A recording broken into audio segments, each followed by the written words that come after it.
Cuando contemplamos el mapa del mundo antiguo durante el primer milenio antes de nuestra era, cuando trazamos las líneas de poder que conectaron civilizaciones desde el Mediterráneo hasta la India, cuando buscamos comprender cómo un pueblo que había sido vasallo de otros reinos emergió para crear el imperio más vasto y más organizado que el mundo había visto hasta ese momento, inevitablemente nos encontramos mirando hacia la meseta iraní, aquella región elevada que se extiende desde las montañas de los Zagros hasta las estepas de Asia Central, tierra que fue hogar de los persas y los medos, pueblos indoeuropeos que transformarían completamente el panorama político del antiguo Cercano Oriente durante el siglo VI antes de nuestra era, que construirían imperio que no simplemente conquistaría territorios mediante fuerza militar, sino que inventaría nuevas formas de gobernar vastos territorios multiétnicos mediante tolerancia y organización administrativa sofisticada, que establecería precedentes de gobierno imperial que influenciarían civilizaciones durante milenios posteriores. Los orígenes de los persas y los medos se pierden en las migraciones de pueblos indoeuropeos que descendieron desde las estepas euroasiáticas hacia el sur durante el segundo milenio antes de nuestra era. Estos pueblos, relacionados lingüística y culturalmente con otros grupos indoeuropeos que se dispersaron por Europa y Asia, llegaron a la meseta iraní aproximadamente alrededor de 2000 años antes de nuestra era. Según evidencia arqueológica y lingüística, encontraron región que ya estaba habitada por pueblos elamitas y otros grupos que habían establecido civilizaciones urbanas durante milenios anteriores. Los recién llegados no destruyeron estas civilizaciones antiguas, sino que gradualmente se mezclaron con poblaciones existentes, adoptaron elementos de culturas locales mientras mantenían sus propias lenguas y tradiciones. Se establecieron en diferentes regiones de la meseta desarrollando identidades tribales distintas que eventualmente coalescerían en reinos organizados. Los medos se establecieron en el noroeste de la meseta iraní, en región que correspondía aproximadamente al noroeste del Irán moderno y partes de Azerbaiyán, en territorio montañoso que proporcionaba defensas naturales contra invasores, pero que también dificultaba unificación política. Durante siglos los medos existieron como colección de tribus relacionadas sin organización estatal centralizada. Pagaban tributo cuando eran forzados a poderes vecinos más fuertes, particularmente a Asiria, que dominaba Mesopotamia y regiones circundantes durante gran parte del primer milenio antes de nuestra era. Sin embargo, durante el siglo VII antes de nuestra era, los medos bajo líderes capaces, particularmente el rey Ciaxares, lograron unificación política que los transformó en potencia regional formidable. Ciaxares reorganizó ejército medo según líneas étnicas, creando unidades de lanceros, arqueros y caballería, forjó alianza crucial con Babilonia bajo Nabopolassar, lanzó campaña contra Asiria, que había dominado la región durante siglos mediante terror sistemático y fuerza militar superior. La destrucción de Asiria fue uno de los eventos definitorios del antiguo Cercano Oriente durante el siglo VII antes de nuestra era. El imperio neoasirio, que había alcanzado su apogeo bajo Asurbanipal en el siglo VII antes de nuestra era, que había dominado desde Egipto hasta el Golfo Pérsico mediante militarismo brutal, colapsó con velocidad extraordinaria después de la muerte de Asurbanipal.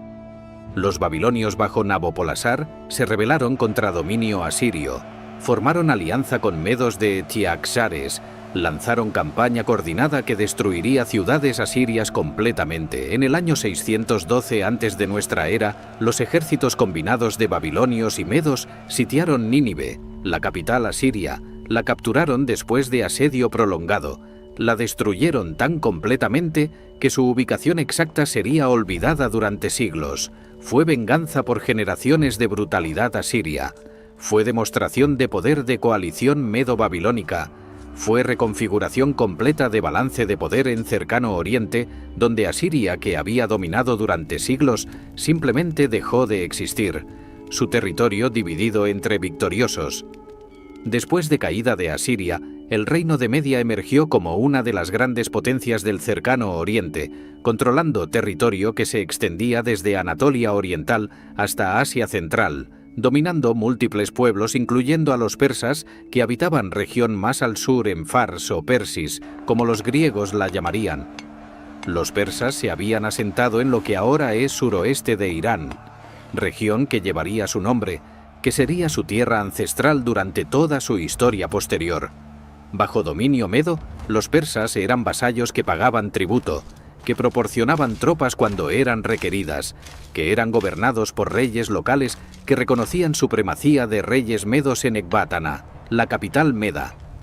Fue relación que pareció estable durante décadas hasta que emergió figura extraordinaria que transformaría completamente las fortunas persas, que derrocaría el dominio medo, que fundaría el imperio más grande que el mundo había visto.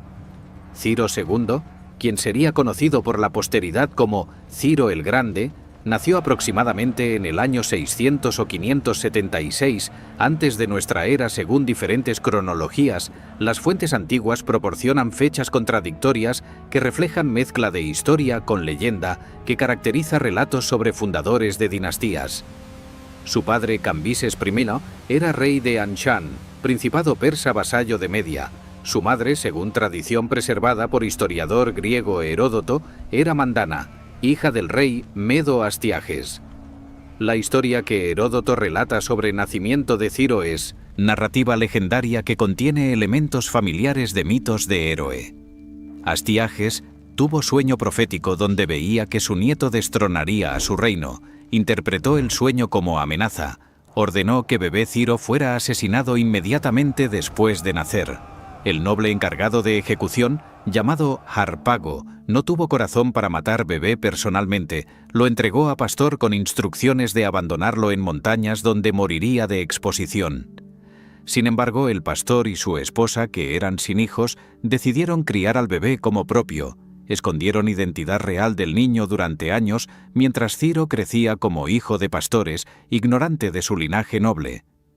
La historia continúa que identidad de Ciro fue eventualmente descubierta cuando era niño, que Astiages fue convencido por sus magos que profecía había sido cumplida simbólicamente cuando niños del pueblo habían jugado y habían coronado a Ciro como rey en sus juegos, que peligro había pasado. Ciro fue devuelto a su padre Cambises y criado como príncipe persa. Recibió educación apropiada para noble persa que, según tradiciones persas, enfatizaba 3 virtudes fundamentales: montar a caballo, disparar arco y decir la verdad.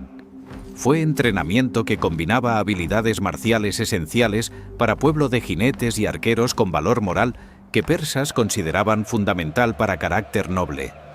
La veracidad, el no mentir, era considerada por persas como virtud suprema que distinguía personas nobles de personas bajas, que reflejaba orden cósmico zoroastriano donde verdad estaba asociada con bien y luz, mientras mentira estaba asociada con mal y oscuridad.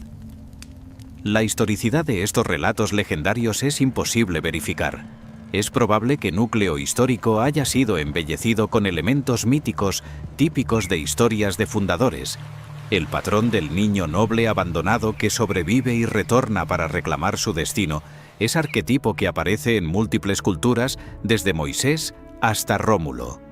Lo que está claro históricamente es que aproximadamente en el año 553 antes de nuestra era, Ciro se rebeló contra su abuelo Astiages, que transformó lo que debería haber sido rebelión de vasallo fácilmente suprimible en revolución que derrocaría dinastía meda y establecería hegemonía persa. Las razones para rebelión no están claras en fuentes. Es posible que Astiages había tratado de reducir autonomía de vasallos persas provocando resentimiento.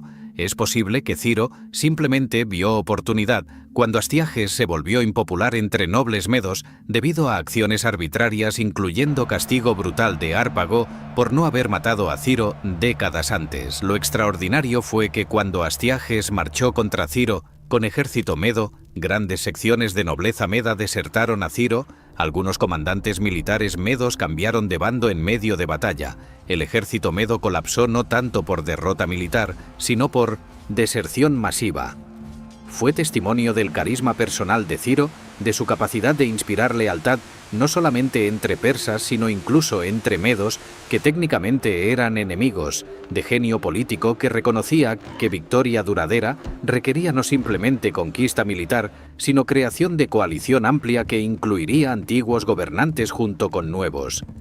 En el año 550 antes de nuestra era, Ciro capturó Ecbatana, la capital meda. Tomó prisionero a Astiages, se proclamó rey de medos y persas, estableciendo lo que se conocería como Imperio Persa Aqueménida, nombre derivado de Aquemenes, ancestro legendario de familia real persa. La política que Ciro adoptó hacia medos conquistados fue revolucionaria para su época. En lugar de tratar a medos como pueblo derrotado, en lugar de destruir sus ciudades y deportar sus poblaciones, como había sido práctica asiria, en lugar de imponer dominio persa humillante, Ciro presentó su victoria como unificación de dos pueblos relacionados bajo liderazgo conjunto. Nobles medos fueron integrados en administración imperial, ejército persa incorporó unidades medas como iguales, Ecbatana fue mantenida como una de las capitales imperiales junto con ciudades persas. Tradiciones medas fueron respetadas y preservadas, fue política de tolerancia y pragmatismo que se convertiría en característica definitoria del imperio persa, que permitiría que persas que eran minoría numérica pequeña gobernaran territorios vastos y poblaciones enormes sin provocar rebeliones constantes, que establecería precedente que Ciro seguiría en todas sus conquistas posteriores.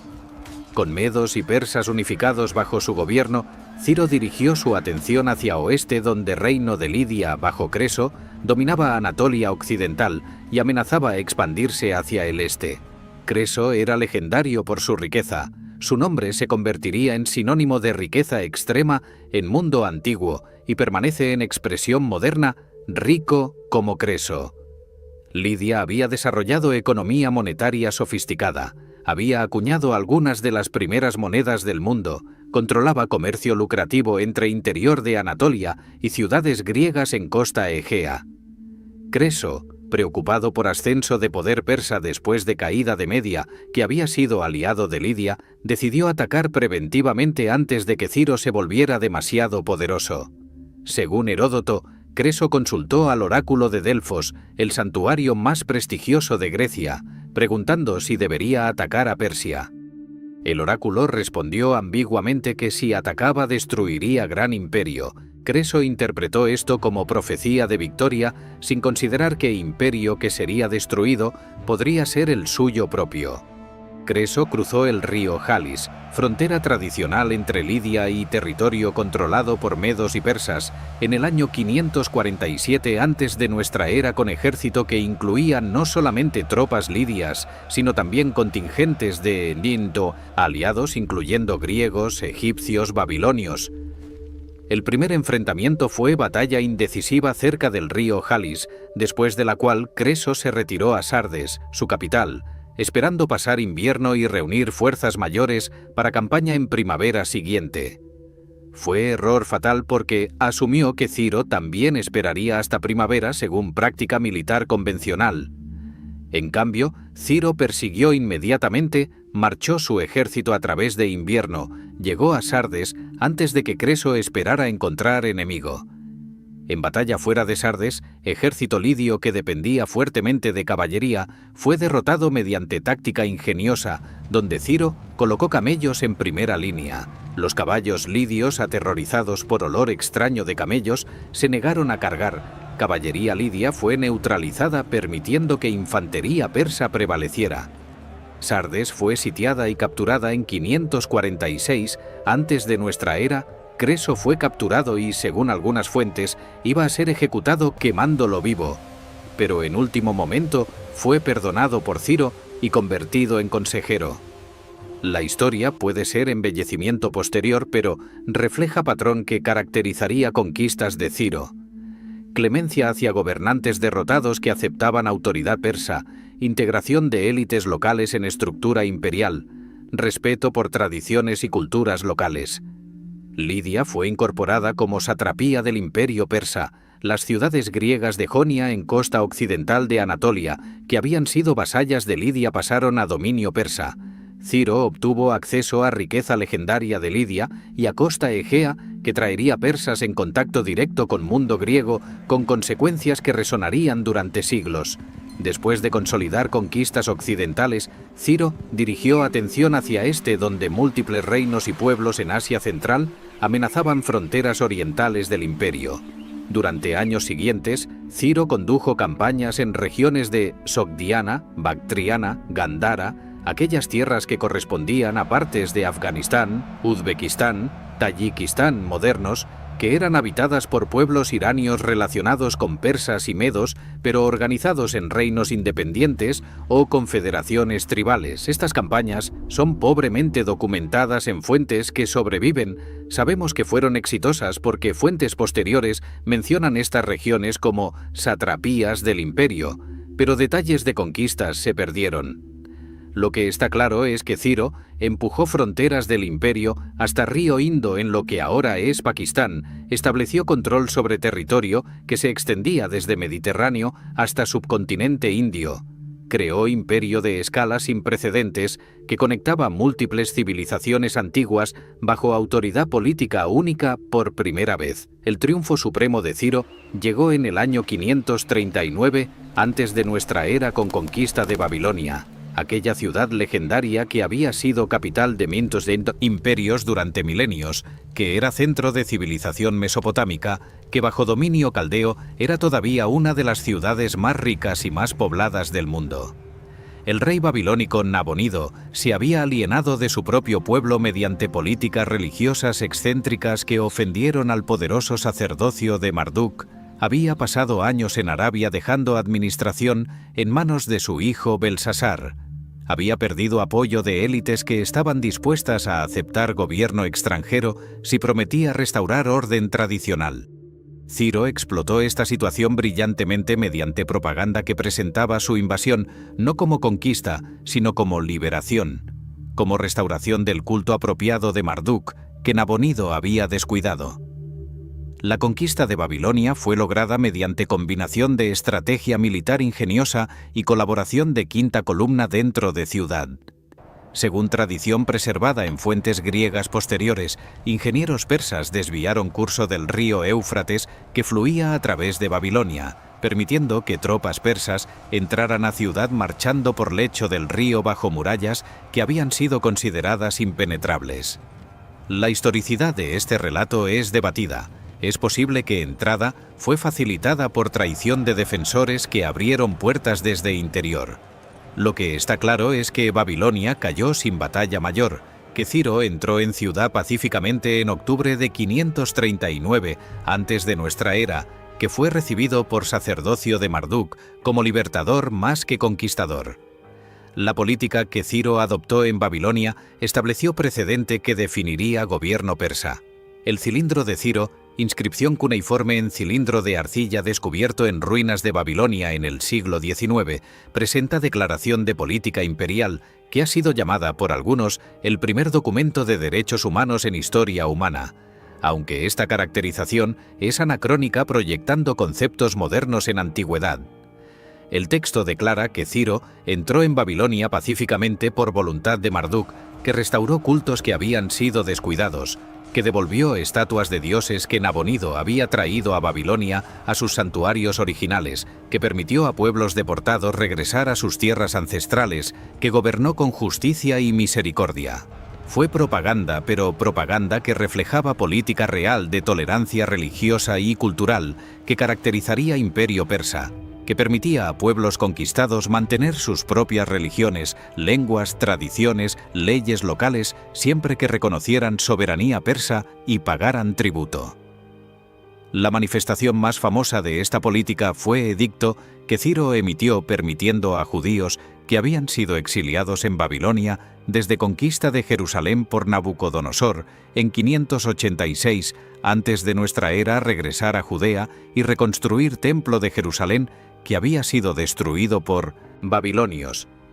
Este edicto está registrado en la Biblia hebrea, en libro de Esdras. Presenta a Ciro en términos extraordinariamente favorables como instrumento de Dios que cumplió profecías divinas, como libertador ungido. El profeta Isaías llama explícitamente a Ciro su ungido, usando término que en hebreo es Mashiach, Mesías, extraordinario honor que profeta judío atribuye a rey extranjero pagano, reconociendo su papel en restauración del pueblo judío.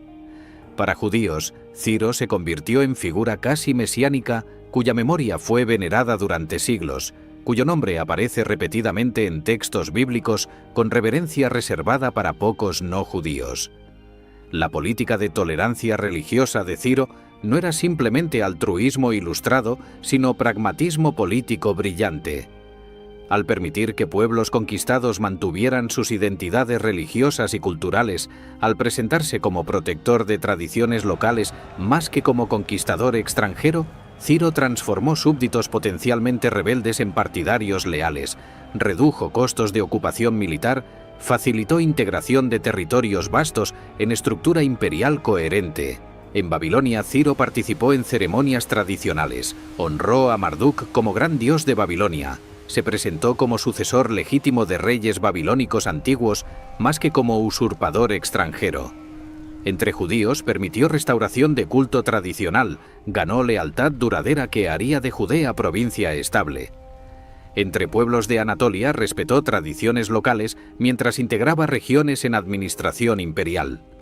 Fue política que sería continuada por sucesores de Ciro, que se convertiría en característica definitoria del gobierno persa, distinguiendo persas de asirios antes y de otros imperios posteriores que intentaron imponer uniformidad cultural sobre pueblos conquistados. Para el final del reinado de Ciro, imperio que había creado era el más grande que mundo había visto.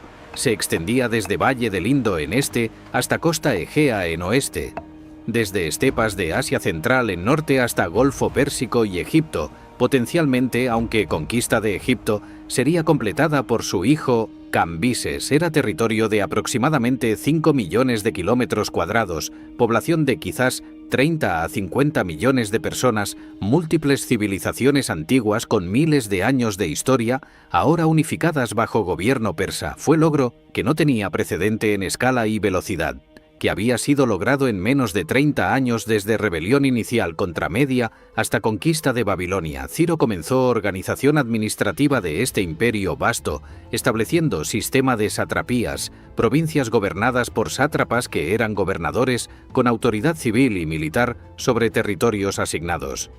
Los sátrapas eran típicamente nobles persas o medos, frecuentemente miembros de familias aristocráticas relacionadas con familia real, que servían como representantes del gran rey en provincias que eran responsables de mantener orden, administrar justicia, recaudar tributo, proporcionar tropas cuando emperador requería.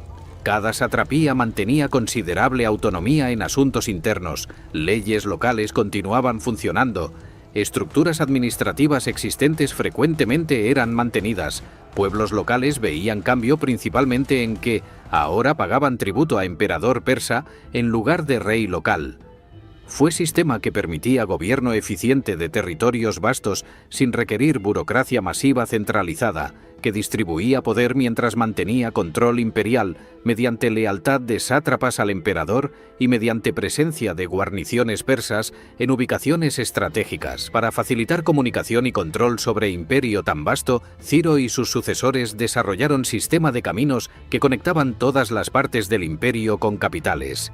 El camino real, que eventualmente se extendería desde Sardes en Anatolia hasta Susa en Persia, distancia de aproximadamente 2.500 kilómetros, fue construido con estaciones de relevo a intervalos regulares donde mensajeros imperiales podían cambiar caballos frescos, permitiendo que mensajes viajaran distancias enormes con velocidad sin precedentes para mundo antiguo. Heródoto reporta con asombro que mensajeros persas podían cubrir distancia que tomaría 3 meses a viajero ordinario en apenas 7 días, que sistema postal persa funcionaba sin importar condiciones climáticas mediante sistema de relevos donde mensajero fresco tomaba mensaje y continuaba inmediatamente. Fue infraestructura que permitía que emperador en Susa o Persépolis estuviera informado de eventos en fronteras distantes con relativamente poco retraso, que permitía transmisión de órdenes imperiales a través de imperio, que facilitaba comercio y movimiento de personas, contribuyendo a prosperidad económica que sería característica del período persa. La muerte de Ciro llegó en el año 530 antes de nuestra era durante campaña militar contra Masagetas, pueblo nómada de estepas de Asia Central, Más allá de fronteras orientales del imperio, las circunstancias exactas son reportadas diferentemente por fuentes antiguas. Heródoto presenta relato dramático donde Ciro fue derrotado y muerto en batalla por masagetas liderados por Reina Tomiris, quien supuestamente sumergió cabeza cortada de Ciro en odre lleno de sangre humana, cumpliendo promesa de saciar su sed de sangre después de que Ciro había matado a su hijo mediante engaño. Otras fuentes presentan versiones menos dramáticas, simplemente reportando que Ciro murió en campaña contra masagetas. La historicidad de detalles específicos es imposible verificar. Lo que está claro es que Ciro murió en batalla contra nómadas de estepas, demostrando que incluso fundador de imperio más grande del mundo no era invencible, que fronteras de imperio tenían límites donde poderes militares persas se encontraban con pueblos que no podían ser fácilmente conquistados. El cuerpo de Ciro fue devuelto a Persia y enterrado en tumba simple pero majestuosa en Pasargada, ciudad que Ciro había fundado como una de sus capitales en región de Fars, tierra ancestral persa. La tumba sobrevive hasta hoy, estructura simple de piedra con techo gablet elevada en plataforma escalonada, contrasta marcadamente con monumentos funerarios elaborados de faraones egipcios o reyes asirios.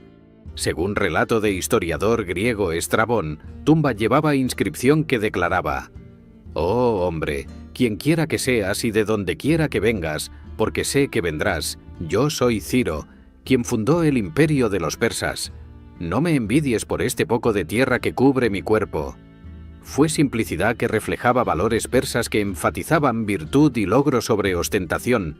Fue tumba de fundador de imperio que sería visitada con reverencia por emperadores posteriores, incluyendo Alejandro Magno, quien, según fuentes, visitó tumba después de conquistar Persia y ordenó que fuera restaurada cuando encontró que había sido profanada por ladrones.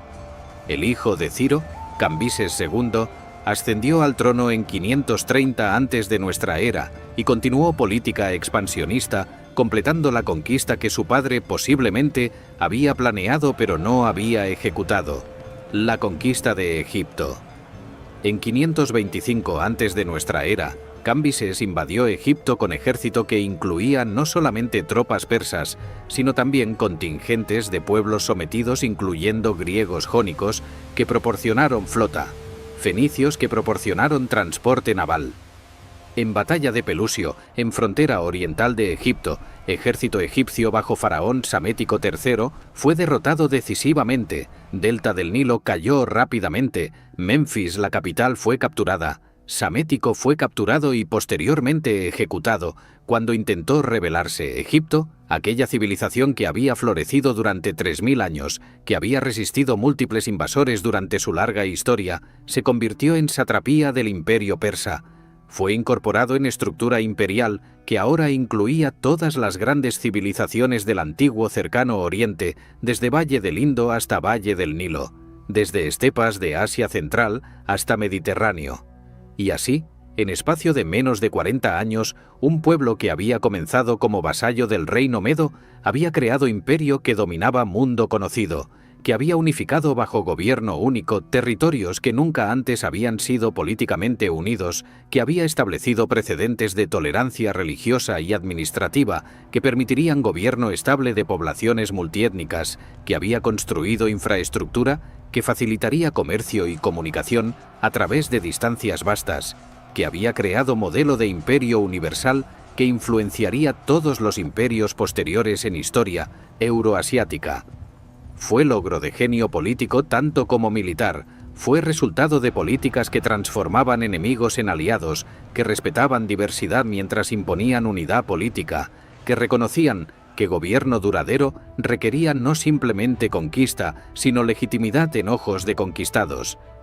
Ciro el Grande murió en batalla, pero su legado vivió en imperio que fundó, en políticas que estableció, en memoria que sería venerada por persas, judíos, griegos, pueblos que reconocían en Ciro no simplemente conquistador, sino fundador de civilización, creador de nuevo orden mundial que reemplazaría caos de reinos rivales con paz imperial, liberador que había permitido que pueblos sometidos recuperaran sus identidades, rey de reyes cuyo nombre resonaría a través de milenios como símbolo de liderazgo ilustrado y gobierno justo.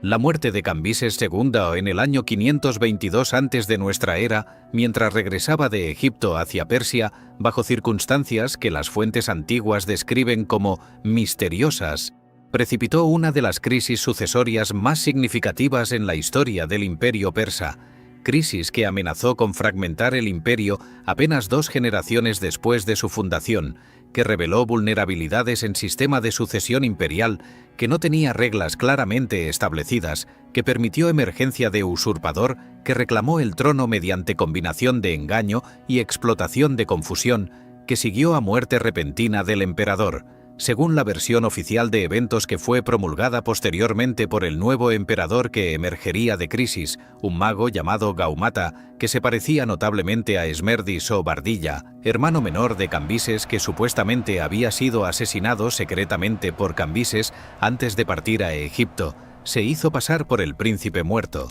Reclamó el trono argumentando que era heredero legítimo, obtuvo apoyo de secciones significativas del imperio que aceptaron su reclamación o que prefirieron cualquier gobernante persa sobre alternativas inciertas. Durante aproximadamente 7 meses en el año 522 antes de nuestra era, este falso Esmerdis gobernó el imperio desde capitales persas. Implementó políticas que, según fuentes posteriores, incluían reducción de tributos y exención de servicio militar por 3 años, políticas que habrían sido populares con súbditos del imperio, pero que alienaron aristocracia persa que veía sus privilegios amenazados.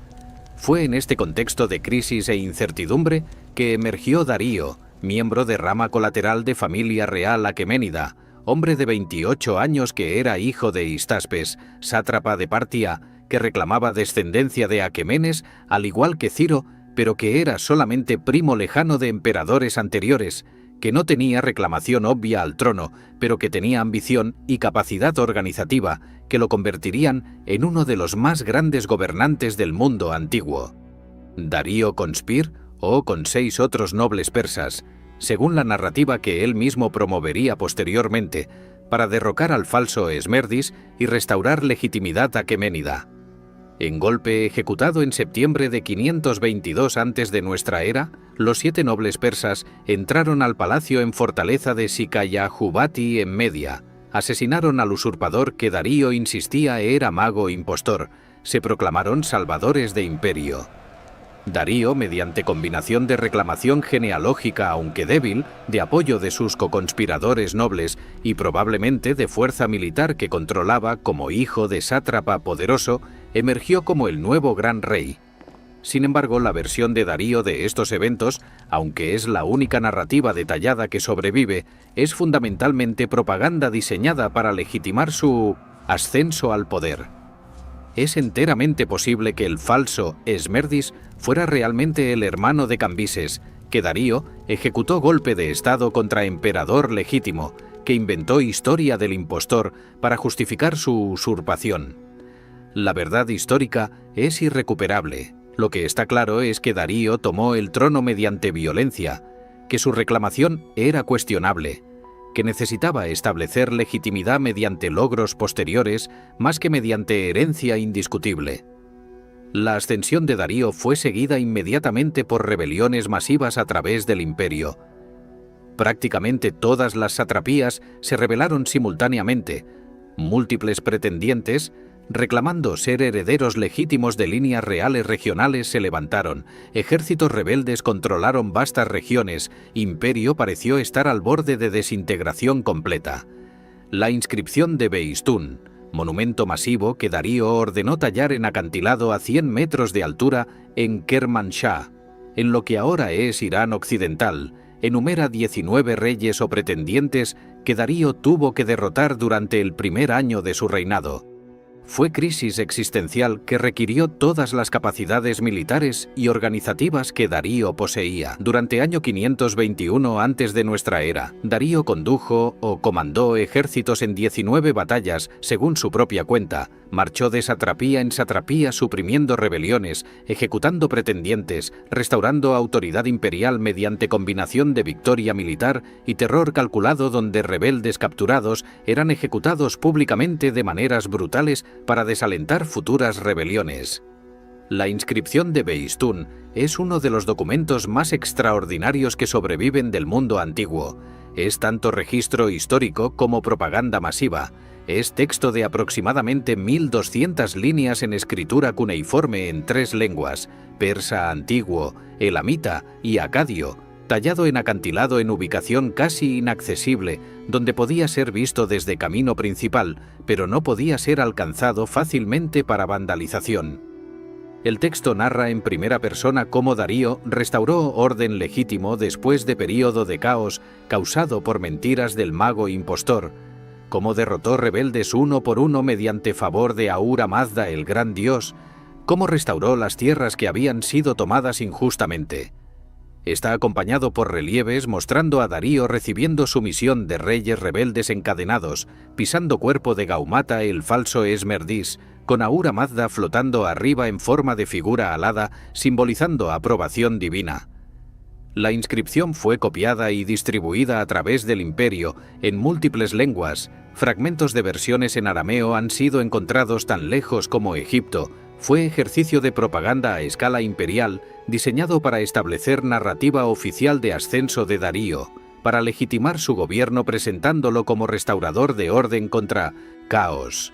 La inscripción de Behistún también tendría significancia completamente no anticipada en tiempos modernos. En el siglo XIX, cuando exploradores europeos comenzaron a estudiar ruinas del antiguo Cercano Oriente, la inscripción proporcionó clave para descifrar escritura cuneiforme persa análoga a cómo Piedra Roseta proporcionó clave para jeroglíficos egipcios.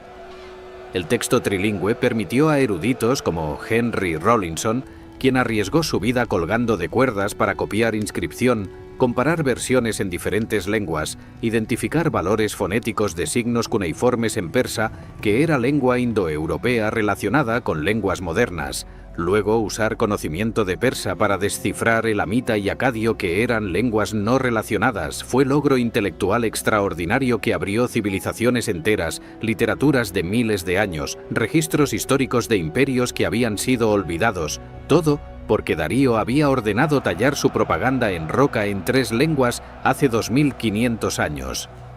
Una vez que Darío había suprimido rebeliones y consolidado control sobre imperio, emprendió serie de reformas administrativas que perfeccionarían sistema de gobierno imperial, que transformarían imperio desde creación relativamente improvisada de Ciro en estructura burocrática sofisticada que funcionaría eficientemente durante 2 siglos. Darío reorganizó el imperio en aproximadamente 20 a 30 satrapías, según diferentes recuentos en fuentes, cada una con fronteras claramente definidas, con tributo fijo asignado basado en riqueza y población de provincia. El sistema de tributos fue estandarizado, reemplazando exacciones irregulares con contribuciones predecibles. Cada satrapía sabía exactamente cuánto debía pagar anualmente en oro, plata o productos específicos, proporcionaba certeza que facilitaba planificación económica y reducía oportunidades para corrupción de sátrapas que no podían arbitrariamente aumentar exacciones. Darío implementó sistema de supervisión donde sátrapas, aunque tenían poderes civiles y militares considerables sobre sus provincias, eran monitoreados por inspectores imperiales llamados los ojos y oídos del rey, que viajaban por imperio reportando directamente al gran rey sobre administración de sátrapas, sobre cumplimiento de órdenes imperiales, sobre cualquier señal de deslealtad o mal gobierno. Fue sistema de controles y balances que reconocía que gobierno de territorios vastos requería delegar poder a gobernadores regionales, pero que también requería mecanismos para prevenir que estos gobernadores se volvieran demasiado independientes. Darío también separó ocasionalmente autoridad civil y militar en satrapías, nombrando comandantes militares independientes de sátrapas, creando rivalidad que prevenía que cualquier funcionario individual acumulara poder suficiente para desafiar autoridad imperial. La innovación financiera más significativa de Darío fue acuñación del dárico, moneda de oro estándar del imperio que llevaba imagen del gran rey en un lado, que se convirtió en medio de intercambio ampliamente aceptado a través de mundo antiguo, que facilitó comercio y tributación.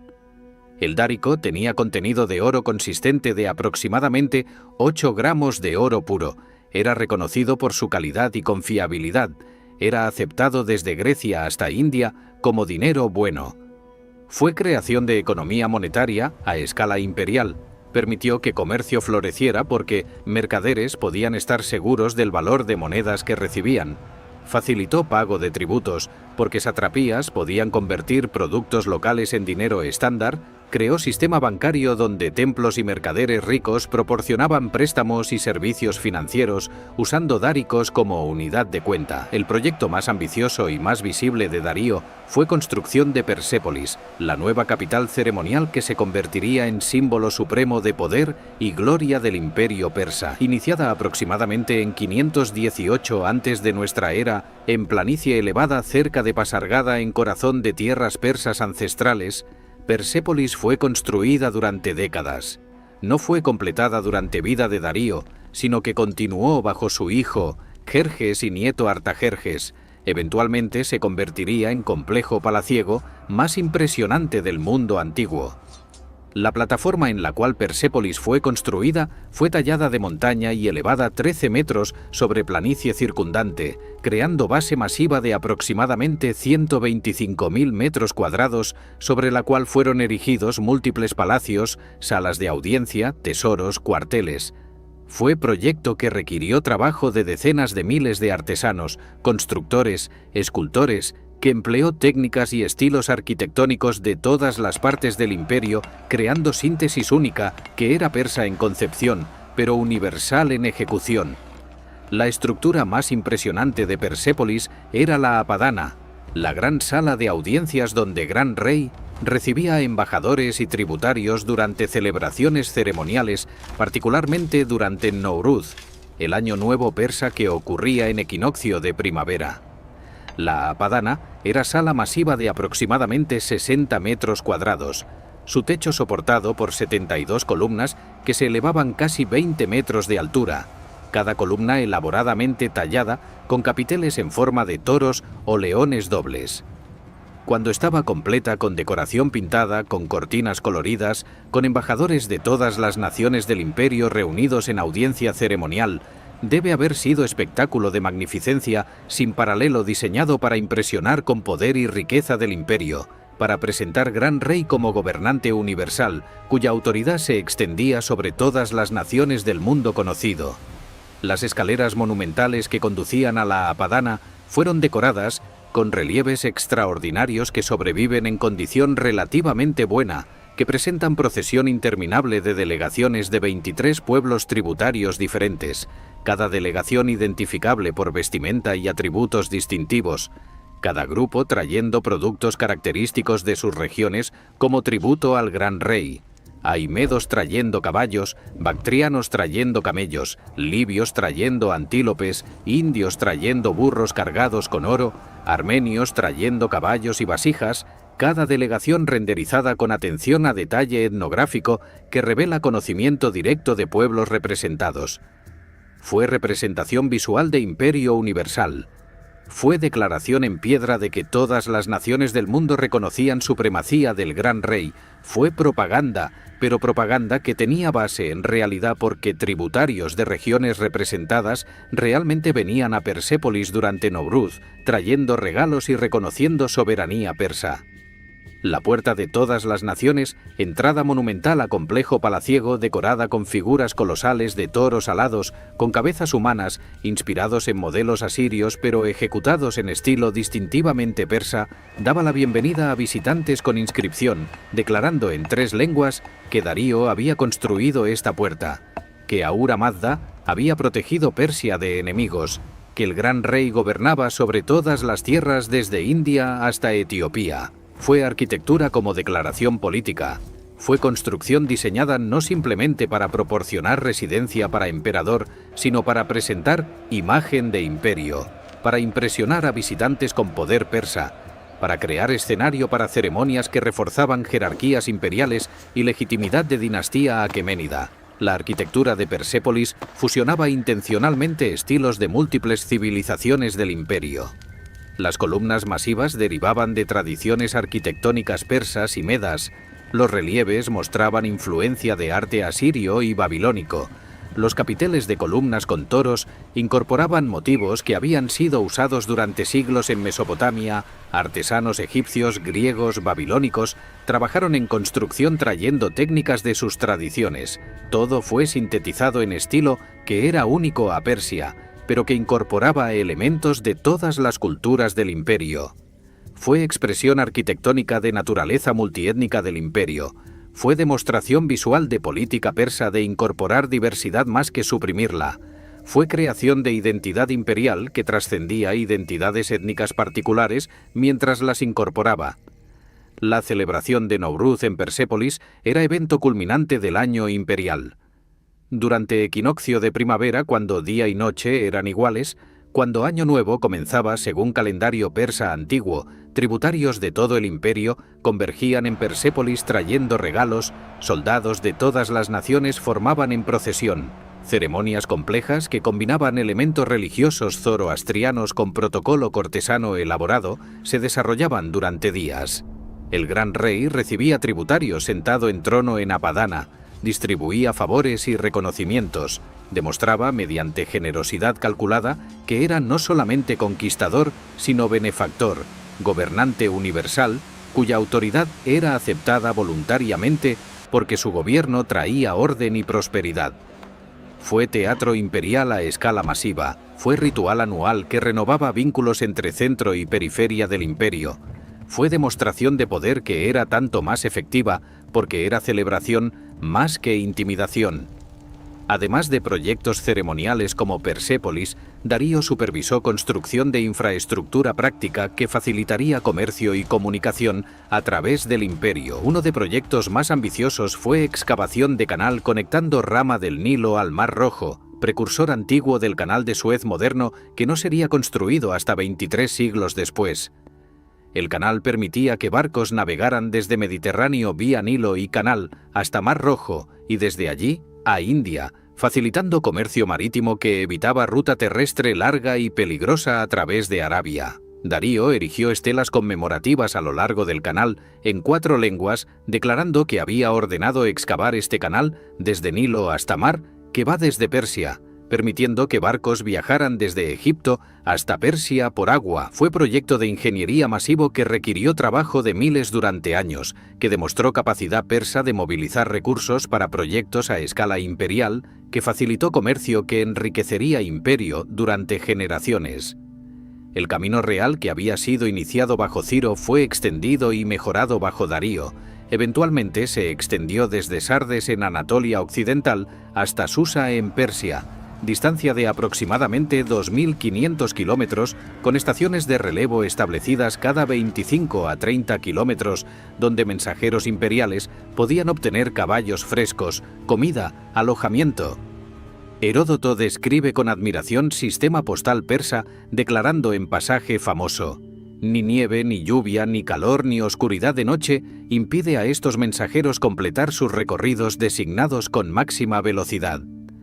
Fue frase que siglos después sería adaptada como lema no oficial del Servicio Postal de Estados Unidos, testimonio de admiración duradera por eficiencia de sistema persa. Los puentes fueron construidos sobre ríos mayores, las secciones difíciles de camino fueron pavimentadas o mejoradas, guardias protegían rutas contra bandidos, todo contribuía a sistema de comunicación que era sin paralelo en mundo antiguo, que permitía que órdenes imperiales fueran transmitidas desde capitales a fronteras distantes en días o semanas en lugar de meses, que facilitaba movimiento de ejércitos y comercio.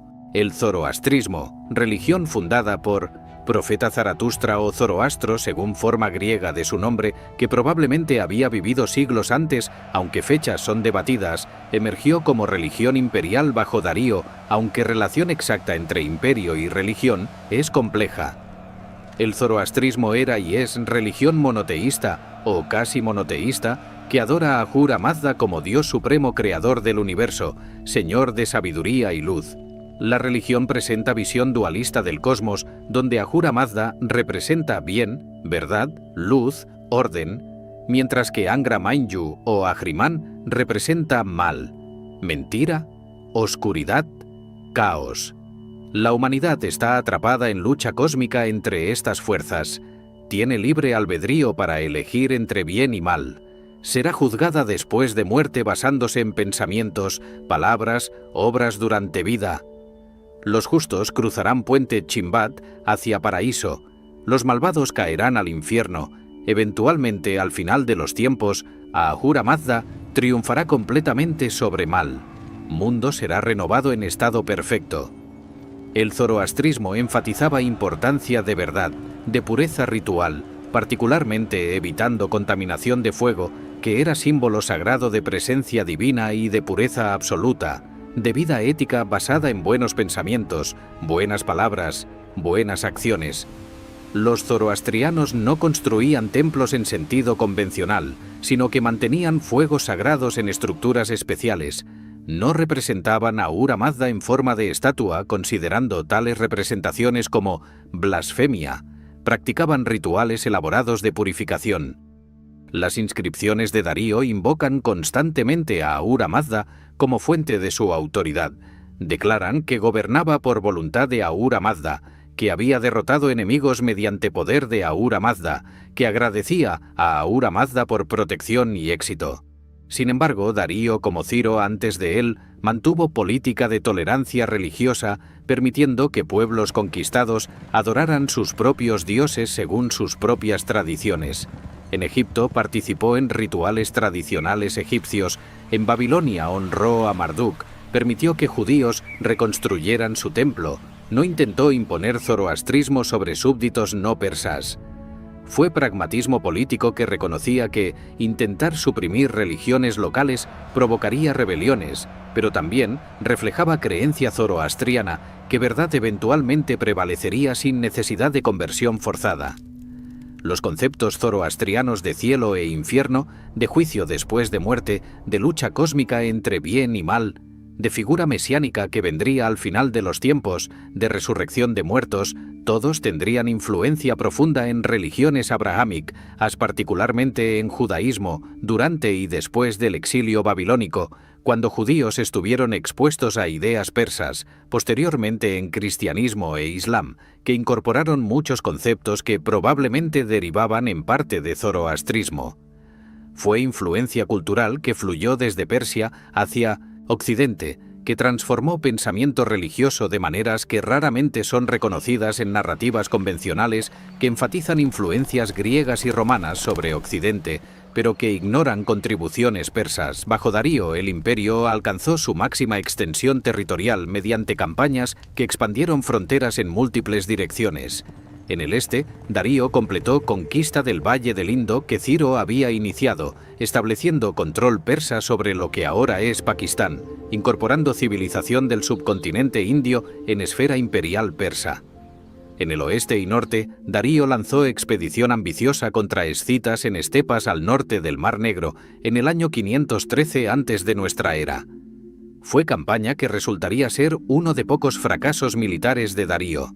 Los escitas eran nómadas de estepa que practicaban guerra de movimiento rápido evitando batalla campal, retirándose constantemente mientras hostigaban ejército persa con arqueros montados, destruyendo recursos que persas podrían usar, atrayendo invasores más profundamente en territorio vacío donde logística se volvería imposible. Después de meses persiguiendo enemigo que se negaba a enfrentar, sufriendo pérdidas por hostigamiento constante y escasez de suministros, Darío se retiró, admitiendo que estepas no podían ser conquistadas mediante métodos convencionales. Fue lección que sería olvidada por Alejandro Magno siglos después, con resultados similarmente frustrantes. Fue demostración de límites de poder militar persa en terreno donde movilidad de nómadas les daba ventaja insuperable. Sin embargo, en el mismo año, durante retirada de Escitia, Darío conquistó Tracia y forzó su misión de Macedonia en Europa, estableciendo por primera vez presencia persa significativa en continente europeo, empujando fronteras imperiales hasta Danubio. El rey macedonio Amintas I se sometió a Darío aceptando estatus de vasallo, pagando tributo, proporcionando tropas cuando requeridas. Fue expansión que traería persas en contacto directo con mundo griego, con consecuencias momentosas que seguirían durante generación siguiente. Por el final del reinado de Darío, el imperio persa controlaba aproximadamente 8 millones de kilómetros cuadrados. Se extendía desde Valle del Indo hasta Libia, desde estepas de Asia Central hasta Etiopía, incluía aproximadamente 44% de población mundial. Según estimaciones modernas, era sin duda el imperio más grande y más poblado que mundo había visto hasta ese momento. Era estructura política que había unificado prácticamente todas las civilizaciones antiguas del mundo conocido, excepto China bajo gobierno único. Pero fue precisamente esta expansión, particularmente expansión en Tracia y contacto creciente con mundo griego, que preparó escenario para conflicto que definiría últimas décadas de reinado de Darío y que resonaría a través de historia occidental durante cientos de milenios, las guerras médicas entre Persia y ciudades-estado griegas. El conflicto comenzó no con agresión persa, sino con rebelión en 599, antes de nuestra era, de ciudades griegas jónicas en costa oeste de Anatolia, que habían estado bajo dominio perso desde conquista de Lidia por Ciro. Las ciudades jónicas, particularmente Mileto, se rebelaron contra autoridad persa, solicitaron ayuda de ciudades griegas en Grecia continental. La mayoría de ciudades griegas rechazaron involucrarse, pero Atenas y Eretria enviaron contingentes pequeños de 25 barcos, respectivamente, apoyando rebelión. Los rebeldes marcharon sobre Sardes, capital de satrapía de Lidia, capturaron la ciudad baja, incendiaron parcialmente ciudad incluyendo templo de diosa frigia Cibeles. Fue ofensa que Darío tomó personalmente. Quemadura de Sardes y participación ateniense en particular se convirtieron en agravios que Darío estaba determinado a vengar. La revuelta jónica fue suprimida brutalmente durante 5 años de campaña, que culminó en destrucción de Mileto en 494 antes de nuestra era, deportación de población sobreviviente, restauración de control persa sobre toda Jonia. Pero Darío no estaba satisfecho con simplemente restaurar control sobre ciudades rebeldes, estaba determinado a castigar a Atenas y Eretria por su intervención, a expandir dominio perso, para incluir Grecia continental, que nunca había sido parte del imperio. Fue decisión que transformaría guerras médicas desde operación punitiva limitada en conflicto existencial, que definiría relaciones entre Oriente y Occidente durante siglos, que crearía narrativa de choque de civilizaciones, que influenciaría pensamiento occidental hasta presente, aunque historiadores modernos reconocen que en realidad fue mucho más compleja que narrativa simple de libertad griega contra despotismo oriental. La primera expedición persa contra Grecia en 492 antes de nuestra era bajo comandantes. Mardonio terminó en desastre cuando flota persa fue destruida por tormenta cerca del monte Athos en península calcídica. Las fuerzas terrestres fueron atacadas por tribus tracias. Expedición se retiró sin lograr objetivos. Darío preparó segunda expedición más grande en 490 antes de nuestra era, esta vez enviando flota de aproximadamente 600 barcos directamente a través del Egeo, transportando fuerza expedicionaria que fuentes griegas estiman en 25.000 soldados, aunque número puede ser exagerado. La flota capturó y destruyó Eretria deportando población. Luego desembarcó en planicie de Maratón, aproximadamente 40 kilómetros al noreste de Atenas, en septiembre de 490 antes de nuestra era. La batalla de Maratón se convertiría en una de batallas más famosas de historia antigua, cargada con significancia simbólica que trascendería realidad militar. Los atenienses Suplementados por contingente pequeño de aliados plataeos, marcharon para encontrar invasores con fuerza de aproximadamente 10.000 hoplitas, infantería pesada griega armada con lanzas largas y escudos grandes que luchaban en formación de falange. Después de días de enfrentamiento donde ningún lado atacaba, los atenienses bajo general Milcíades decidieron atacar. La falange ateniense cargó a través de planicie contra posiciones persas. Las alas atenienses, reforzadas, envolvieron centro persa que había avanzado. Ejército persa fue atrapado y derrotado con pérdidas que Heródoto reporta como 6.400 persas muertos comparado con solamente 192 atenienses, números que probablemente son exagerados en ambas direcciones, pero que reflejan que fue derrota persa significativa.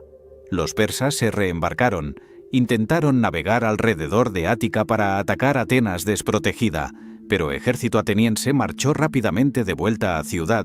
La flota persa encontró ciudad defendida, se retiró a Asia sin intentar desembarco.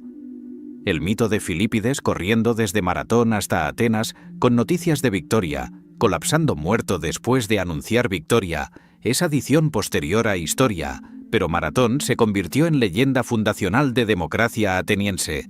Fue presentada por griegos como victoria de libertad sobre tiranía, de ciudadanos libres defendiendo su tierra sobre esclavos forzados a luchar por déspota, narrativa que tiene poder retórico pero que distorsiona realidades más complejas, donde ejército persa incluía muchos súbditos leales, donde sociedad ateniense incluía esclavos numerosos, donde libertad griega era privilegio limitado a ciudadanos masculinos adultos.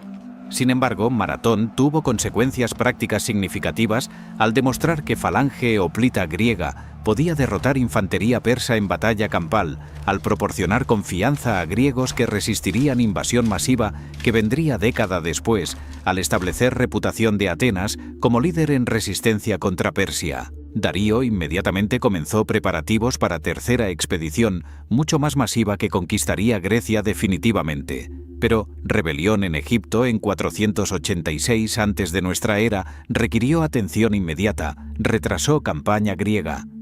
Darío murió en 486 antes de nuestra era a edad de aproximadamente 64 años sin haber vengado derrota en Maratón, sin haber completado conquista de Grecia, dejando a su hijo Jerjes tarea de completar lo que padre había comenzado. Darío había gobernado durante 36 años, había transformado imperio desde creación personal de Ciro en institución burocrática sofisticada, había perfeccionado sistemas administrativos que permitirían gobierno eficiente durante generaciones, había construido infraestructura que facilitaría comercio y comunicación, había creado capital ceremonial, que simbolizaría gloria imperial. Fue organizador supremo, fue emperador cuyo genio era administrativo más que militar, aunque fue comandante militar competente. Fue gobernante cuyo legado fue sistema más que conquistas individuales.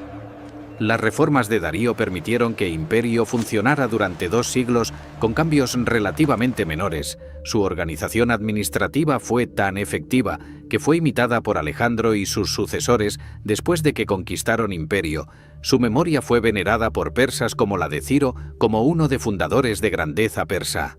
Dejó Imperio a su hijo en mejor condición organizativa que había heredado, pero también dejó conflicto no resuelto con Grecia, que Jerjes heredaría junto con trono, conflicto que transformaría historia tanto de Persia como de Grecia, de maneras que ni Darío ni cualquier contemporáneo podría haber anticipado.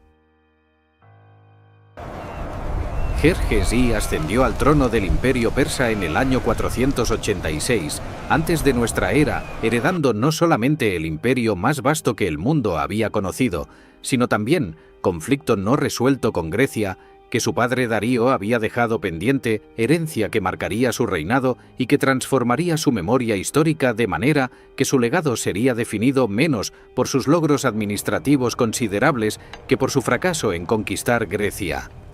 Jerjes, cuyo nombre en persa antiguo Kshayarsha significaba gobernante sobre héroes, era hijo de Darío y de Atosa, hija de Ciro el Grande. combinación genealógica que lo conectaba con ambos fundadores de dinastía aqueménida, que le proporcionaba legitimidad superior a la que Darío mismo había poseído cuando tomó el trono mediante violencia. Sin embargo, Jerjes enfrentaba desafíos inmediatos que requerían atención antes de que pudiera dirigir energías hacia venganza contra Grecia que su padre había planeado. Egipto, aquella satrapía rica y antigua que había sido conquistada por Cambises y asegurada por Darío, se había rebelado durante últimos años del reinado de Darío, aprovechando la preocupación del gran rey con asuntos griegos. La rebelión egipcia fue motivada por resentimiento contra dominio extranjero, por impuestos que financiaban guerras que no beneficiaban a Egipto, por esperanza de que muerte de Darío proporcionaría oportunidad de recuperar independencia que habían perdido 60 años antes. Jerjes respondió con campaña militar brutal en 484 antes de nuestra era, que suprimió rebelión mediante fuerza abrumadora, que impuso control persa más estricto que antes, que según algunas fuentes destruyó templos egipcios y saqueó tesoros, aunque evidencia arqueológica sugiere que esta destrucción fue menos sistemática que fuentes griegas hostiles reportan. Egipto fue reorganizado bajo control militar más directo, su estatus fue reducido de satrapía relativamente autónoma a provincia estrechamente controlada. Fue señal de que Jerjes no toleraría desafíos a autoridad imperial. Babilonia, el corazón antiguo de civilización mesopotámica que había sido incorporado pacíficamente en imperio por Ciro, también se rebeló en 482 antes de nuestra era. Las razones para rebelión babilónica no están completamente claras en fuentes que sobreviven. Es posible que impuestos crecientes para financiar expedición griega provocaran resentimiento. Es posible que nacionalismo babilónico, que nunca había aceptado completamente dominio extranjero, explotara en momento de transición imperial. Jerjes suprimió rebelión babilónica con severidad que excedió su tratamiento de Egipto. Según fuentes griegas posteriores, particularmente Heródoto, Jerjes destruyó templo de Marduk, el gran dios de Babilonia, fundió estatua dorada de Dios que pesaba aproximadamente 22 toneladas, saqueó tesoros de templo, ejecutó sacerdotes que resistieron. La evidencia arqueológica y cuneiforme confirma que hubo daño significativo a instituciones religiosas babilónicas durante este período, aunque extensión exacta de destrucción es debatida por historiadores modernos. Lo que está claro es que después de supresión de rebelión, Jerjes eliminó título tradicional Rey de Babilonia de su titulatura real, reduciendo Babilonia desde posición especial que había tenido bajo Ciro y Darío a simplemente otra provincia del imperio. Fue ruptura con política de tolerancia que había caracterizado gobierno persa. Fue señal de que Jerjes estaba dispuesto a usar fuerza brutal cuando consideraba necesario. Fue decisión que alienó población babilónica sin proporcionar beneficios compensatorios. Con Egipto y Babilonia sometidos, Jerjes finalmente pudo dirigir atención hacia Grecia, hacia campaña masiva que vengaría derrota de Maratón, que castigaría a Atenas y Eretria por su interferencia en revuelta jónica, que expandiría imperio para incluir Grecia continental, agregando conquista europea significativa a dominios persas. Los preparativos para expedición fueron masivos en escala. Tomaron años completar, movilizaron recursos de todo el imperio en esfuerzos sin precedentes. Jerjes no repetiría error de expediciones anteriores que habían enviado fuerzas inadecuadas, en cambio, reuniría ejército y flota de tamaño que abrumaría cualquier resistencia griega mediante superioridad numérica absoluta. Ingenieros persas construyeron 2 puentes de pontones a través del Helesponto, estrecho que separa Asia de Europa, cada puente consistiendo en cientos de barcos anclados lado a lado con superficie de tablones permitiendo que ejército cruzara desde Anatolia a Tracia. Cuando Tormenta destruyó puentes antes de que ejército pudiera cruzar, Jerjes, según Heródoto, ordenó que Mar fuera azotado 300 veces como castigo por su insolencia. Ordenó que cadenas fueran arrojadas al agua simbólicamente esclavizando el mar. Ordenó que ingenieros responsables fueran ejecutados. La historia puede ser invención griega diseñada para presentar a Jerjes como tirano arrogante que desafiaba naturaleza misma, pero refleja percepción griega de ibris persa, de orgullo excesivo que precedía caída inevitable. para evitar desastre naval que había destruido primera expedición en 492 cerca del monte Athos, ingenieros persas excavaron canal a través de península, permitiendo que flota evitara promontorio peligroso. Fue proyecto de ingeniería masivo que requirió años completar, que involucró trabajo de miles, que demostraba capacidad persa de movilizar recursos para infraestructura que facilitaría operaciones militares. La magnitud de preparativos impresionó y aterrorizó a griegos. Rumores circulaban de ejército tan vasto que bebería ríos secos, de flota tan numerosa que cubriría el mar. El ejército que Jerjes reunió para invasión de Grecia en 480 antes de nuestra era fue el más grande que Imperio Persa jamás había movilizado. Heródoto, nuestra fuente principal para estas guerras, aunque escribió generaciones después y tiene obvio sesgo pro-griego, afirma que ejército persa numeraba 5 millones de combatientes más igual número de personal de apoyo, cifras que son obviamente imposibles, que excederían capacidad logística de cualquier ejército premoderno, que habrían incluido prácticamente toda la población masculina adulta del imperio. Estimaciones modernas basadas en consideraciones logísticas de suministro de agua y comida, de ancho de caminos, de velocidad de marcha, sugieren que ejército persa probablemente numeraba entre 200.000 y 300.000 combatientes, todavía fuerza masiva por estándares antiguos, todavía más grande que cualquier ejército que griegos podrían reunir, pero número que era logísticamente manejable. La flota persa incluía aproximadamente 1.200 barcos de guerra según Heródoto, número que también puede ser exagerado, pero que refleja que fue flota masiva, que superaba numéricamente flotas combinadas de todas las ciudades-estado griegas. El ejército persa era verdaderamente internacional, incluía contingentes de todas las satrapías del imperio, cada pueblo contribuyendo soldados equipados según sus tradiciones locales, creando fuerza multiétnica que era testimonio de extensión del imperio, pero que también presentaba desafíos de coordinación y cohesión. Había persas y medos como núcleo del ejército, la caballería de élite llamada los Inmortales, porque su número de 10.000 era mantenido constante reemplazando inmediatamente cualquier baja, soldados de armadura pesada armados con lanzas y arcos, la espina dorsal de fuerza persa. Había bactrianos con arcos compuestos, indios con arcos de caña, etíopes con pieles de leopardo y flechas con puntas de piedra, árabes con camellos, tracios con jabalinas, lidios con armadura griega, contingentes de docenas de pueblos cada uno con equipo y tácticas distintivas. Fue ejército que representaba diversidad del imperio, pero esta diversidad era también debilidad porque coordinación de tantos tipos diferentes de tropas, con lenguas diferentes, entrenamiento diferente, equipo diferente, era desafío enorme que ejércitos griegos más homogéneos no enfrentaban. En primavera de 480 antes de nuestra era, este ejército masivo cruzó puentes sobre el Esponto, marchó a través de Tracia y Macedonia, donde reyes vasallos proporcionaron suministros y tropas adicionales, descendió hacia Grecia por ruta costera con flota marchando paralela, proporcionando suministros. Las ciudades-estado griegas enfrentaban dilema existencial.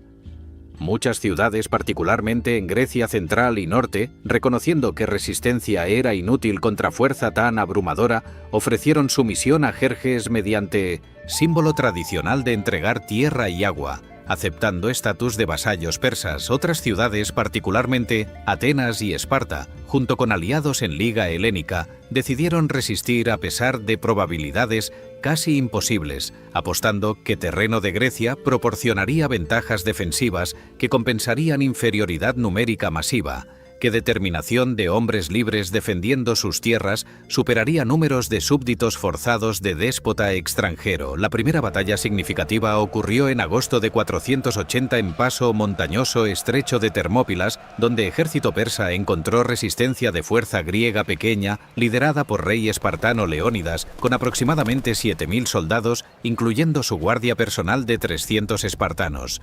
El paso de Termópilas era apenas 15 metros de ancho en su punto más estrecho, proporcionaba posición defensiva ideal, donde números superiores persas eran neutralizados por geografía que permitía que pocos hombres bloquearan ejército entero. Durante 2 días, los griegos mantuvieron posición. repelieron ataques persas repetidos, infligieron bajas severas en tropas que intentaban forzar paso.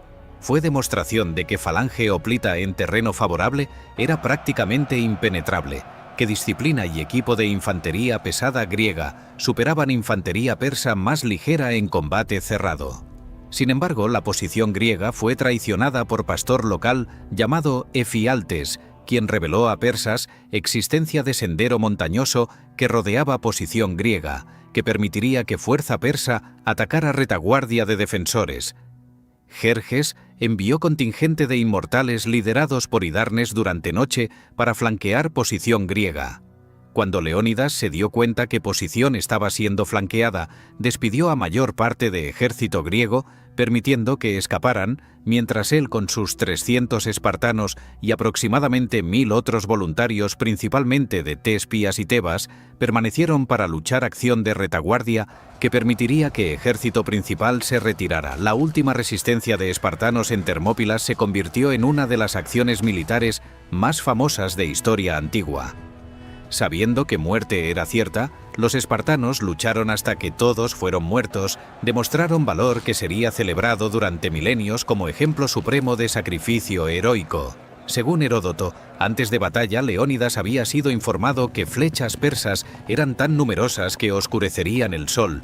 Espartano Diéneques supuestamente respondió: «Tanto mejor, lucharemos en la sombra», encapsulando actitud espartana de desafío ante probabilidades imposibles. La muerte de Leónidas y los 300 no cambió resultado estratégico. Termópilas cayó. Camino hacia Grecia central estaba abierto, pero resistencia heroica proporcionó tiempo crucial para que Atenas evacuara su población. Proporcionó victoria moral, que inspiró resistencia continua. Estableció narrativa de libertad griega contra tiranía oriental que resonaría durante siglos.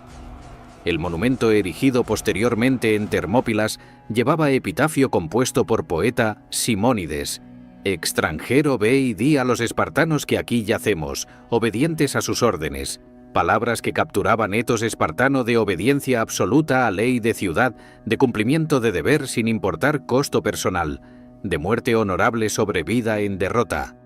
Después de Termópilas, ejército persa avanzó hacia Atenas, que había sido evacuada, población trasladada a isla de Salamina y Peloponeso, dejando ciudad prácticamente vacía. Los persas ocuparon Atenas, subieron a Acrópolis, mataron pocos defensores que habían permanecido, incendiaron templos y edificios en represalia por quema de Sardes 2 décadas antes. Fue venganza que Jerjes había prometido ejecutar, fue destrucción de ciudad que había desafiado poder perso, pero fue victoria vacía porque población ateniense había escapado, porque flota ateniense que era verdadero poder de ciudad permanecía intacta. El punto de inflexión de campaña llegó en septiembre de 480 en estrecho entre isla de Salamina y costa de Ática. Temístocles, general ateniense que había sido arquitecto principal de resistencia griega, que había convencido a atenienses años antes de usar plata de minas de Laurión para construir flota de 200 trirremes transformando Atenas en potencia naval, engañó a Jerjes mediante mensaje falso sugiriendo que flota griega estaba dividida, que intentaría escapar durante noche, que persas podrían atraparla entrando al estrecho.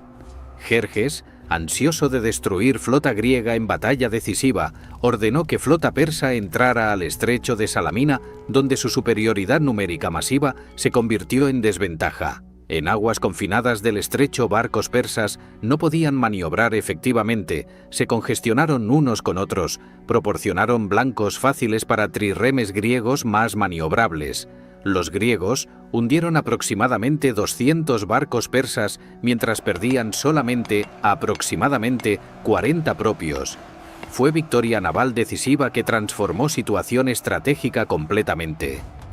Jerjes, quien según Heródoto había observado batalla desde trono erigido en colina sobre estrecho, esperando presenciar victoria persa, en cambio, presenció desastre. La pérdida de tantos barcos amenazaba líneas de suministro del ejército perso, que dependía parcialmente de abastecimiento naval. El invierno se aproximaba, haciendo campaña continuada difícil.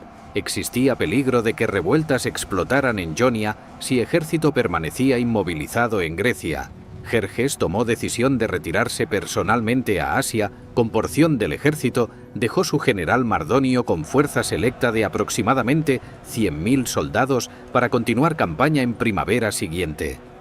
Fue retirada que griegos interpretaron como admisión de derrota, que destruyó aura de invencibilidad persa, que transformó guerras médicas desde conquista persa aparentemente inevitable en conflicto cuyo resultado estaba en balance. En agosto de 479, ejército persa bajo Mardonio enfrentó ejército griego combinado liderado por Espartano Pausanias en batalla de Platea en Beocia. Fue batalla terrestre más grande de guerras médicas, involucró aproximadamente 100.000 persas contra aproximadamente 80.000 griegos según estimaciones modernas. Después de días de maniobras donde ambos ejércitos intentaron obtener ventaja táctica, batalla final resultó en victoria griega decisiva. Mardonio fue muerto en combate, ejército persa se desintegró en retirada desorganizada, los griegos capturaron campamento perso con tesoros masivos. El mismo día, según tradición griega, aunque cronología exacta es incierta, flota griega derrotó flota persa remanente en batalla de Mícala en costa de Jonia, destruyó barcos persas que habían sido varados, inspiró revuelta de ciudades jónicas que expulsaron guarniciones persas. Fue fin efectivo de ambiciones persas en Grecia continental, fue demostración que ejército perso podía ser derrotado en batalla terrestre por griegos organizados y determinados. Fue transformación de guerras médicas desde invasión persa de Grecia en contraofensiva griega en territorios persas. Para Jerjes personalmente, fracaso en conquistar Grecia fue humillación que manchó reinado que de otra manera había sido administrativamente competente. Regresó a Persia donde pasó años restantes en proyectos de construcción, particularmente completando Persépolis, que su padre había comenzado en placeres de corte, en intrigas palaciegas, que gradualmente lo aislaron de realidades de gobierno. En 465 antes de nuestra era, Jerjes fue asesinado en conspiración palaciega liderada por Artabano, comandante de Guardia Real, posiblemente con participación de su hijo Artajerjes, quien se beneficiaría de muerte de padre ascendiendo al trono. Fue fin ignominioso para emperador que había heredado imperio en su apogeo, pero que había fallado en su objetivo principal, cuyo legado sería definido por derrota más que por logros. Los sucesores de Jerjes durante siglo IV antes de nuestra era presidieron imperio que, aunque todavía era vasto y rico, había perdido momentum expansivo que había caracterizado reinos de Ciro y Darío, que enfrentaba desafíos internos crecientes de sátrapas cada vez más independientes, de revueltas recurrentes en provincias, particularmente Egipto, que recuperó independencia durante décadas, de corrupción palaciega donde eunucos y funcionarios cortesanos acumularon poder manipulando emperadores débiles. Artajerjes I, quien reinó desde 465 hasta 424, concluyó paz de Calías con Atenas en 449, según tradición, aunque algunos historiadores modernos dudan existencia de tratado formal, reconociendo efectivamente que Persia no intentaría reconquistar ciudades griegas de Jonia, que Grecia continental estaría fuera de esfera persa. Fue reconocimiento de derrota en guerras médicas, fue retiro desde ambiciones europeas que nunca sería revertido. El siglo IV fue período de decadencia progresiva donde imperio permanecía como estructura territorial más vasta del mundo, pero donde cohesión estaba erosionándose gradualmente. Las revueltas de sátrapas se volvieron cada vez más frecuentes. Gobernadores provinciales que habían acumulado poder militar y económico durante generaciones actuaban cada vez más independientemente. Reconocían autoridad de gran rey más nominalmente que efectivamente. Las guerras civiles por sucesión se volvieron patrón donde múltiples pretendientes, con respaldo de diferentes facciones palaciegas, luchaban por trono, debilitando autoridad imperial, desperdiciando recursos en conflictos internos.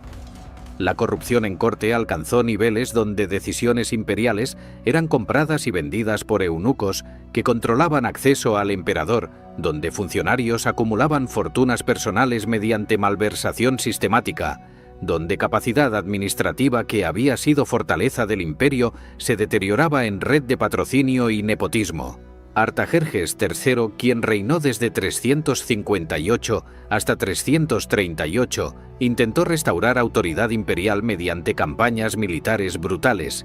Reconquistó Egipto, que había sido independiente desde 458 mediante invasión masiva en 343, suprimió revueltas de sátrapas mediante ejecuciones masivas, intentó centralizar control mediante eliminación de gobernadores provinciales desleales.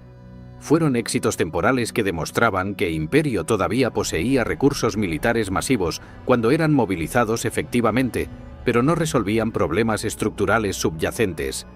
Artajerjes III fue envenenado por Bagoas, eunuco visir que había acumulado poder enorme en corte, quien instaló Títere como emperador, quien fue posteriormente asesinado por Darío III Codomano, quien Bagoas había pensado controlar, pero quien resultó tener voluntad independiente, quien ejecutó a Bagoas cuando Eunuco intentó envenenarlo también. Darío III ascendió al trono en 336, a edad de aproximadamente 45 años, mediante serie de asesinatos, palaciegos que habían eliminado otros pretendientes. Fue último emperador del Imperio persa Aqueménida, aunque ningún contemporáneo habría anticipado que su reinado sería final.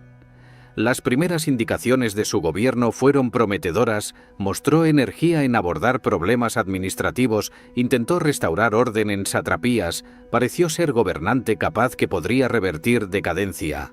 Sin embargo, su reinado coincidió con emergencia en Macedonia bajo Filipo II, y luego su hijo Alejandro III el Grande de potencia militar, que transformaría completamente balance de poder en Mediterráneo oriental, que conquistaría Imperio persa completo en campaña de apenas 11 años, que terminaría permanentemente independencia persa. La invasión macedonia del Imperio persa comenzó en 334, cuando Alejandro cruzó el Esponto con ejército de aproximadamente 47.000 soldados, fuerza que era minúscula, comparada con recursos que Imperio podía movilizar, pero que era extraordinariamente bien entrenada, equipada, liderada, motivada.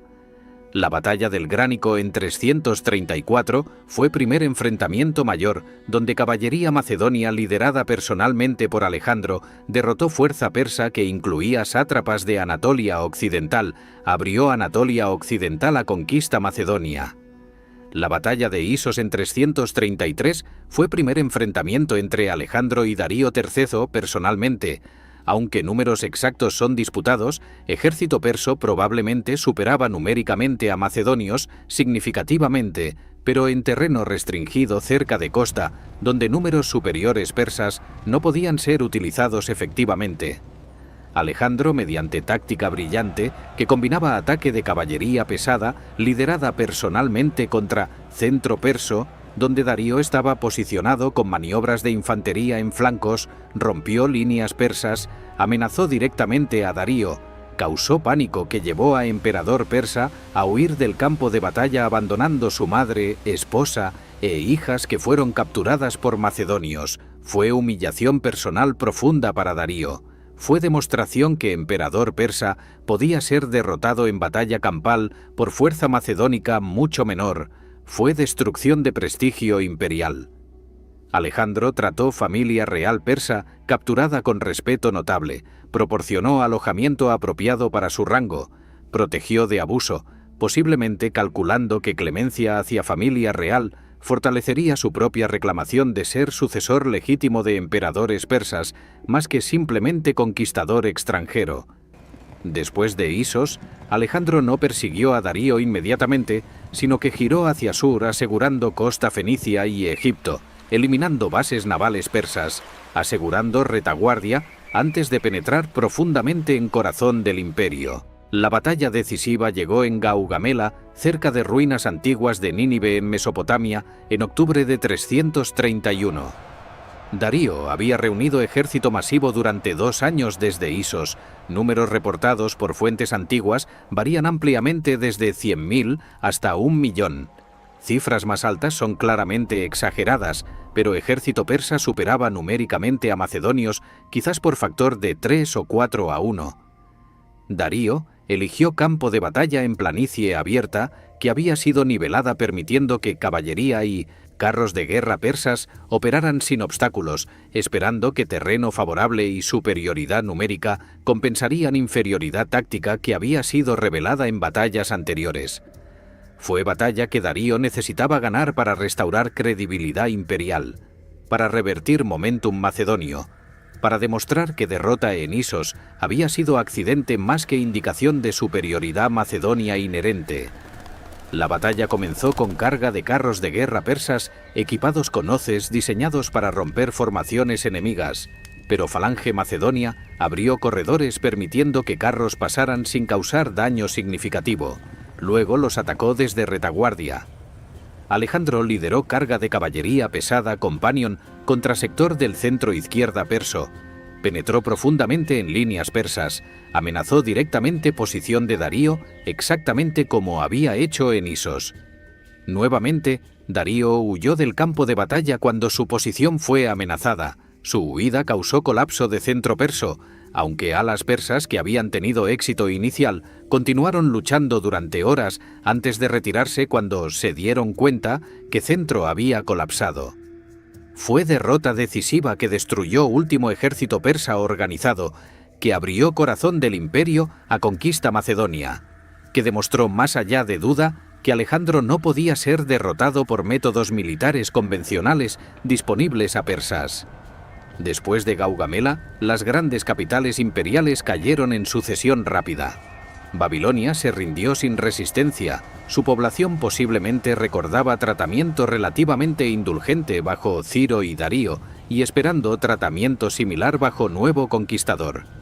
Susa abrió sus tesoros masivos a Alejandro, proporcionando recursos financieros que financiarían campañas futuras. Persépolis fue capturada en enero de 330 después de resistencia menor en puertas persas en montañas. Fue saqueada por tropas macedonias que capturaron tesoros acumulados durante siglos de imperio. Luego fue quemada en mayo de 330 en evento que fue o represalia deliberada por quema de Atenas o accidente durante celebración borracha según diferentes fuentes antiguas. La destrucción de Persépolis, la capital ceremonial que había sido símbolo supremo de gloria imperial persa, marcó simbólicamente fin del imperio aqueménida, aunque Darío todavía vivía, aunque resistencia continuaría en algunas regiones durante meses. Darío huyó hacia este, hacia Bactriana, esperando reunir nuevo ejército desde satrapías orientales, pero fue traicionado por sus propios sátrapas liderados por Beso, sátrapa de Bactriana, quien lo arrestó esperando usar emperador como rehén para negociar con Alejandro o alternativamente para reclamar trono él mismo. Cuando Alejandro persiguió, Beso y sus coconspiradores apuñalaron a Darío dejándolo morir en camino. Fue fin ignominioso para último emperador de dinastía que había gobernado imperio más grande del mundo, que había sido traicionado por sus propios súbditos, que murió abandonado sin poder implementar planes de restauración que había imaginado. Alejandro encontró cuerpo de Darío, proporcionó funeral real apropiado para emperador caído en gesto calculado de respeto que legitimaba su propia reclamación de ser sucesor de Aqueménidas. Luego persiguió y ejecutó a Beso y otros traidores como regicidas que habían violado sacralidad de realeza. Fue fin del imperio persa aqueménida después de 220 años desde fundación por Ciro. Fue conquista que transformó mundo antiguo, que helenizó Oriente Próximo, que estableció precedentes de imperio que afectarían historia durante milenios. El legado del imperio persa aqueménida trascendió su destrucción militar. El modelo administrativo de satrapías, de provincias grandes gobernadas por gobernadores con autoridad sustancial, pero supervisados por funcionarios imperiales, fue adoptado por Alejandro y sus sucesores seleucidas. Fue imitado por Roma, que organizó sus provincias orientales siguiendo precedentes persas. Estableció patrón de gobierno imperial que influenciaría todas las estructuras imperiales posteriores. El sistema postal perso con estaciones de relevo y mensajeros imperiales fue modelo para sistemas de comunicación imperial en civilizaciones posteriores desde Roma hasta imperios modernos. La política de tolerancia religiosa, de permitir que pueblos conquistados mantuvieran sus propias religiones y tradiciones mientras reconocían soberanía política imperial, fue precedente que fue seguido variablemente por imperios posteriores, que demostró que imperio multiétnico vasto podía ser gobernado efectivamente sin imponer uniformidad cultural. El zoroastrismo, aunque nunca fue religión masivamente exportada como cristianismo o islam, se convertirían. Tuvo influencia profunda en religiones abrahámic, particularmente en desarrollo de conceptos de cielo e infierno, de juicio final, de dualismo entre bien y mal, de figura mesiánica, conceptos que probablemente fueron transmitidos durante contacto entre judíos y persas durante exilio babilónico y período posterior. El arte y arquitectura persa, particularmente estilo desarrollado en Persépolis, que fusionaba elementos de múltiples culturas imperiales, influyó en tradiciones artísticas posteriores desde arte helenístico hasta arte islámico, que incorporó muchos motivos persas, los jardines persas, aquellos jardines formales con geometría rigurosa, con canales de agua, con plantas ornamentales que representaban paraíso terrenal, se convirtieron en modelo para jardines islámicos y eventualmente influyeron en diseño de jardines en civilizaciones tan distantes como India mogol. La palabra misma paraíso deriva de persa antiguo pairidaeza, que significaba jardín cercado. Es testimonio lingüístico de influencia persa en conceptos occidentales. La literatura persa, aunque muy poco sobrevive del período aqueménida, porque muchos textos fueron escritos en materiales perecederos, fue preservada en memoria cultural que floreció durante período sasánida y posteriormente en período islámico. Eventualmente fue compilada en Shahnameh, el libro de los reyes, por poeta Ferdowsi en siglo X de nuestra era, épica masiva que preserva memoria de reyes antiguos, que mantiene vivas tradiciones persas a través de siglos de dominio extranjero. La lengua persa sobrevivió conquista griega, dominio parto, período sasánida, conquista árabe. Emergió como farsi moderno, que es lengua de Irán contemporáneo. Es continuación lingüística directa de persa antiguo, hablado por Ciro y Darío hace 2500 años. Los sitios arqueológicos de Persépolis, de Pasargada, de Susa, declarados Patrimonio de la Humanidad por UNESCO, continúan revelando secretos de civilización persa antigua, continúan atrayendo visitantes de mundo entero, son testimonios físicos de gloria que fue imperio persa. El cilindro de Ciro, descubierto en siglos modernos, ha sido exhibido en Naciones Unidas, ha sido presentado como antiguo documento de derechos humanos, aunque esta caracterización es anacrónica, es símbolo de valores de tolerancia que persas antiguos supuestamente representaban. La fascinación moderna con imperio persa, particularmente con Ciro como modelo de liderazgo ilustrado, con Darío como organizador supremo, refleja búsqueda contemporánea de precedentes históricos para gobierno efectivo y justo, para imperios que pueden unir diversidad sin suprimir, para líderes que pueden inspirar lealtad mediante clemencia más que mediante terror. El imperio persa durante 220 años unificó civilizaciones desde India hasta Mediterráneo bajo gobierno único, creó por primera vez en historia sistema político que abarcaba prácticamente todo el mundo conocido excepto Extremo Occidente y China, estableció precedente de imperio universal que influenciaría todos los imperios posteriores desde Alejandro hasta Roma hasta califatos islámicos, dejó legado que continúa viviendo en Irán moderno, que se considera heredero de tradiciones persas antiguas, que mantiene identidad nacional basada en memoria de gloria imperial que acabó hace 2 milenios, pero cuyo recuerdo nunca se desvaneció.